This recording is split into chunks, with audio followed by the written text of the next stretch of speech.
Did you know that Pontius Pilate, the man responsible for authorizing the crucifixion of Jesus, met a mysterious and tragic end? Imagine carrying the weight of making one of history's most controversial decisions, only to suffer in silence afterward. Pilate, the Roman governor of Judea, is mentioned in various historical and religious texts. But what happened to him after that pivotal day? This story weaves together biblical accounts, historical documents, and narratives about Pilate, who is featured in all four Gospels of the New Testament. His hesitation and eventual decision to crucify Jesus, along with his interactions with Jesus and the pressure from Jewish authorities, are detailed in Matthew 27, Mark 15, Luke 23, and John 18 and 19. Additionally, sources like the Jewish historian Flavius Josephus and the Roman philosopher Philo of Alexandria provide further context on Pilate and his rule in Judea. By combining these sources, we gain a more comprehensive understanding of Pilate's complex character and his role in the crucifixion. To fully grasp his story, it's crucial to explore not just the events narrated in sacred texts, but also the complex political and social dynamics of his time. Before we dive in, I want to let you know that there's a special free bonus at the end of this video that will elevate your Bible study experience. Let's get started. Pontius Pilate, the Roman governor of Judea, found himself in a moral and political dilemma. The Jewish religious leaders demanded the crucifixion of Jesus, accusing him of blasphemy. However, Pilate found no fault in Jesus, as recorded in John 18:38.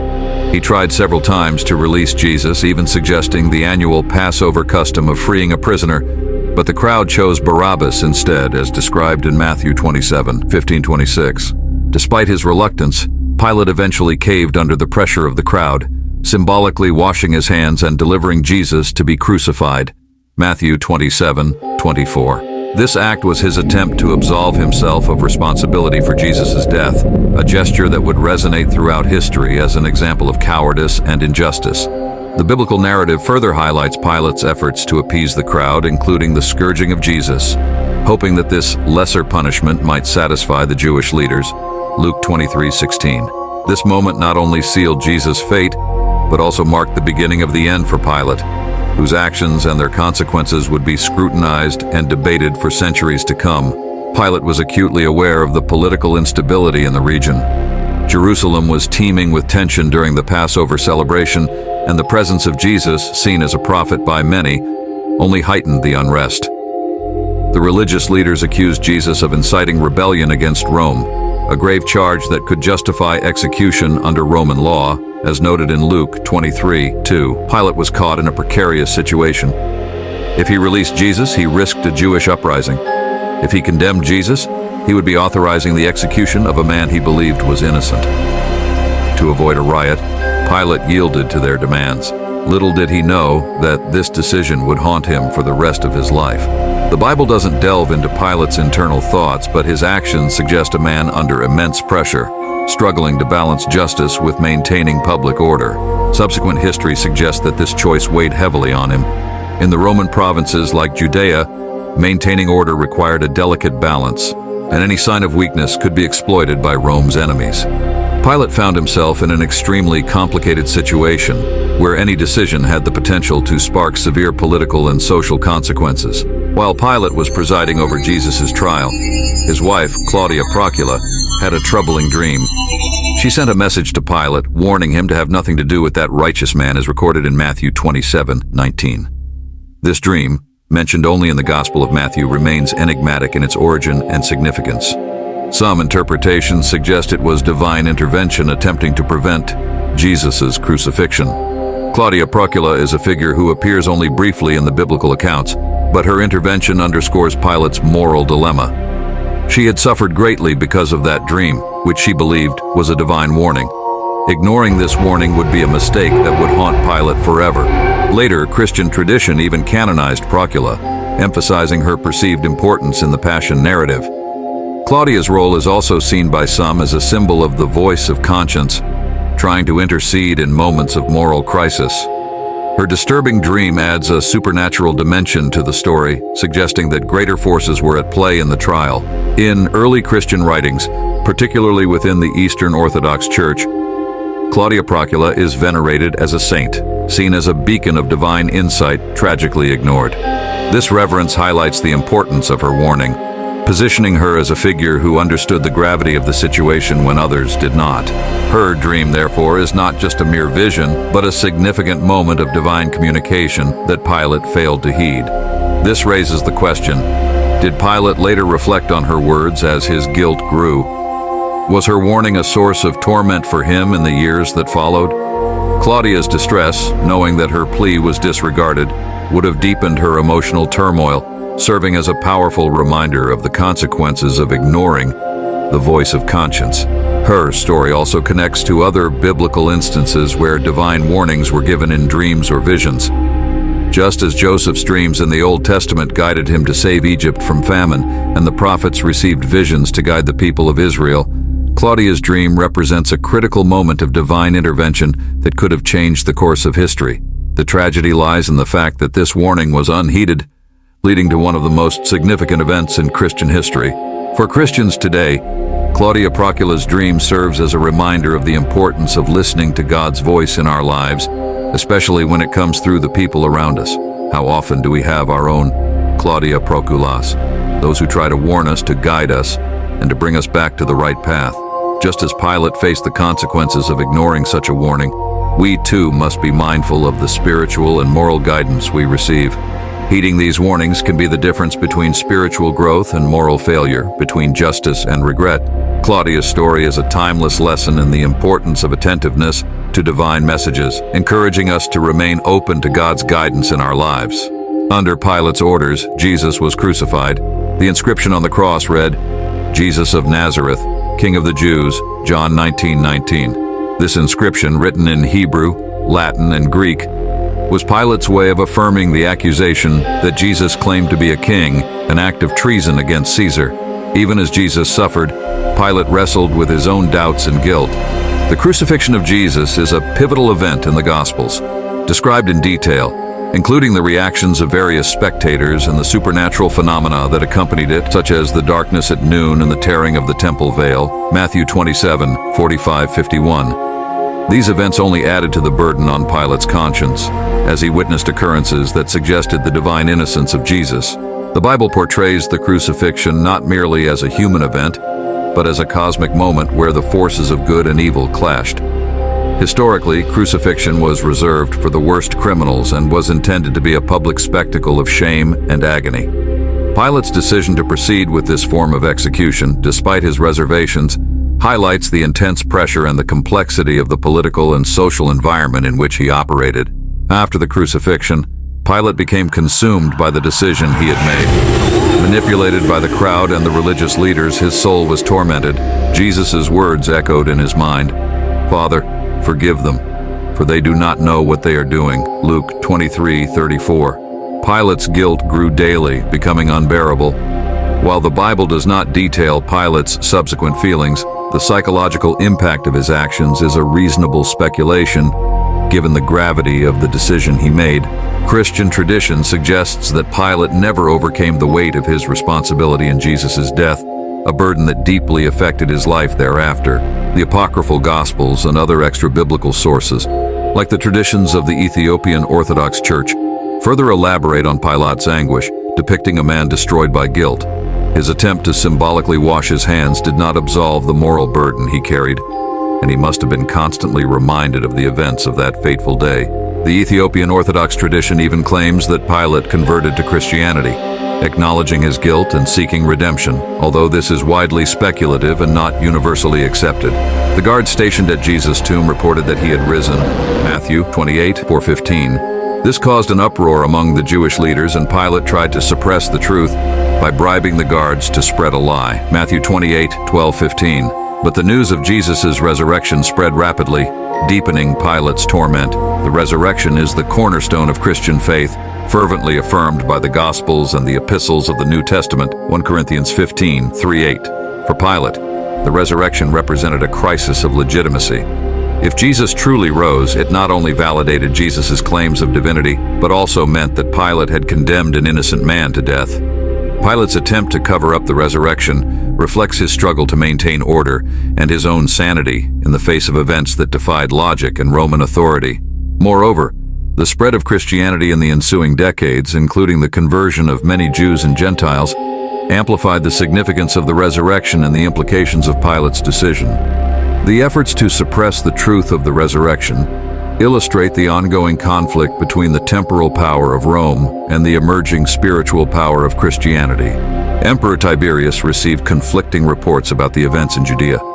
Pilate was in a precarious position, facing accusations of mismanagement. He was already unpopular due to his brutal repression and insensitivity to Jewish customs. The Jewish historian Flavius Josephus and the philosopher Philo of Alexandria describe Pilate as a ruthless governor whose actions frequently provoked Jewish anger. One of his most notorious actions was using temple funds to build an aqueduct, sparking a strong backlash from the Jews. The situation worsened when Pilate was summoned back to Rome to answer for his actions. Pilate was removed from office after an incident involving the massacre of Samaritans on Mount Gerizim. This event, along with his overall administration, led to his recall by Lucius Vitellius, the governor of Syria. In Rome, Pilate faced a rigorous investigation, which effectively ended his political career. The political consequences of his actions in Judea had profound repercussions for both Pilate and the province he governed. The political turbulence in Judea during Pilate's tenure and his subsequent downfall reflect the challenges of Roman provincial administration, where maintaining order and asserting Roman power often clashed with local traditions and desires for independence. In Rome, Pilate faced a rigorous investigation. Tiberius was infuriated by the tensions Pilate had caused in Judea. Pilate's political adversaries seized the opportunity to undermine him. He was deposed and exiled. His wife, Claudia, continued to suffer from nightmares, and Pilate, consumed by guilt, lived in seclusion. Tradition suggests that Pilate did not face a formal trial but was forced to retire from public life. Some apocryphal accounts, such as the Acts of Pilate, offer alternative narratives of his life after the crucifixion, often tinged with themes of remorse and penance. The death of Pilate remains shrouded in mystery and speculation, with various traditions suggesting different ends to his life. Regardless, his story paints a picture of a man whose actions had a profound and lasting impact on both his life and history. The investigation in Rome likely centered on his failure to maintain peace and his poor governance, reflecting the intricate web of power and politics that defined the Roman Empire. Pilate, once a powerful figure, found himself powerless, spending his last days in shame and isolation, a tragic irony for a man who sought to preserve his position through injustice. The death of Pontius Pilate is veiled in mystery. Some historical accounts suggest he committed suicide, unable to bear the weight of his actions and the humiliation of his exile. Eusebius of Caesarea, a 4th century church historian, mentions that Pilate took his own life during the reign of Caligula. Other sources, like Tacitus, do not provide specific details about his death. Christian tradition also presents various versions of his demise, with some suggesting that he converted to Christianity before his death. The legend popularized in medieval and Renaissance literature, such as the Golden Legend, narrates that Pilate ended his life in exile in Gaul, where his body was cast into a river. Whether he committed suicide or died of other causes, his death was seen as a tragic end for a man who played a pivotal role in the crucifixion of Jesus. The blend of history, tradition, and speculation surrounding his death reflects the complexity of Pilate's figure in collective memory. Over the centuries, Pilate's story has been used to explore themes of guilt, redemption, and justice. If his suicide is true, it is seen as a final act of despair and remorse, while the traditions of his conversion suggest an attempt at seeking absolution. These varied narratives highlight the difficulty of separating fact from fiction when it comes to historical figures involved in events of great religious and moral significance. The figure of Pilate has become a black legend in Christian history. He is often depicted as a weak and manipulable man who lacked the courage to stand up for what he knew was right. His life and death serve as a reminder of the lasting impact of our decisions and the consequences of yielding to pressure. In the Gospels, Pilate is portrayed as a governor who, despite recognizing Jesus' innocence, capitulated to the crowd's demands. Christian tradition has vilified him over the centuries, though some apocryphal texts offer a more nuanced view of his character. Pilate's hesitation and final decision have been the subject of countless theological and historical interpretations, emphasizing the moral and ethical complexities of his role in the crucifixion. This black legend of Pilate serves as a cautionary tale about the dangers of being swayed by external pressure at the expense of justice and truth. Pilate is often compared to other historical figures who faced similar moral dilemmas, and his story is used to underscore the importance of courage and integrity. In many Christian traditions, Pilate is remembered during Holy Week as an example of how cowardice and injustice can lead to catastrophic results. The tragic story of Pilate also offers profound theological reflection. He stood before the Son of God, but failed to recognize the truth. His inability to act justly serves as a reminder of human fallibility. Pilate's story challenges us to reflect on our own decisions and the courage required to follow the truth. Theologians over the centuries have debated Pilate's role in the Passion of Christ, frequently using his figure to illustrate the conflict between justice and convenience. His attempt to wash his hands of guilt is seen as a symbol of a guilty conscience trying to evade responsibility. The story reminds us that when faced with difficult decisions, we must have the courage to act justly, even if it means facing personal consequences. Christian theology views Pilate's figure as a representation of the struggle between good and evil, and his failure to recognize and act on the truth of Jesus is a warning against moral complacency. Pilate became a central figure in countless works of art and literature. His internal struggle and his role in Jesus' crucifixion have been explored by artists and writers throughout the centuries. From medieval sacred art to modern literature, Pilate is depicted in various ways, reflecting changing perceptions over time. In works like The Gospel According to Jesus Christ by José Saramago and The Master and Margarita by Mikhail Bulgakov, Pilate is portrayed as a complex character torn between duty and morality. In art, he is often represented in the scene of Jesus' condemnation, his expression shifting between doubt and resignation. His story is a testament to both human power and fragility. He is remembered not only for what he did, but for what he failed to do, the courage to stand up for truth and justice. Pilate's memory is a constant reminder of the challenges faced by those in positions of power and the importance of making just decisions. In many traditions, he symbolizes how fear and cowardice can lead to morally wrong choices. Furthermore, Pilate's figure is used to reflect on the nature of judgment and fallibility, emphasizing the complexity of his decisions. His actions and the subsequent condemnation of Jesus are discussed not only in historical terms, but also as a case study in ethics and leadership. Pilate's memory serves as a warning to all of us about the importance of acting with integrity and courage in all circumstances, reminding us that our actions have lasting consequences. The story of Pontius Pilate has a lasting impact on Christian faith. It challenges us to reflect on our own role in society and the responsibility we bear in our decisions. Pilate is a tragic figure whose life and death continue to inspire and caution. Christian theology uses Pilate's figure to discuss themes of sin, redemption, and justice. His role in Jesus' death is central to understanding Christ's sacrifice and salvation. Pilate's lasting impact is a testament to the significance of his actions and the lessons we can draw from his story. Pilate exemplifies how power can corrupt and how the lack of moral courage can lead to disastrous outcomes. His story challenges us to consider our own actions and the responsibility we have to act justly, even under intense pressure. Pontius Pilate, the man who authorized the crucifixion of Jesus, remains a complex and tragic figure. His story is a mix of power, guilt, and remorse. Pilate's tragedy is an eternal reminder that our actions have consequences and that the pursuit of justice and truth must be our highest priority. Now, let's dive into the bonus we promised. We've linked some incredible free resources in the description: printable prayer cards and faith-inspired wallpapers for your devices. These tools are designed to keep you grounded in your faith throughout the day, helping you stay focused and connected on your spiritual journey. If this video resonated with you, share your thoughts or suggest hidden biblical stories for us to explore. We're always looking for ideas from the comments. If you found it valuable, give it a like to help us create more impactful content. Let's keep inspiring each other.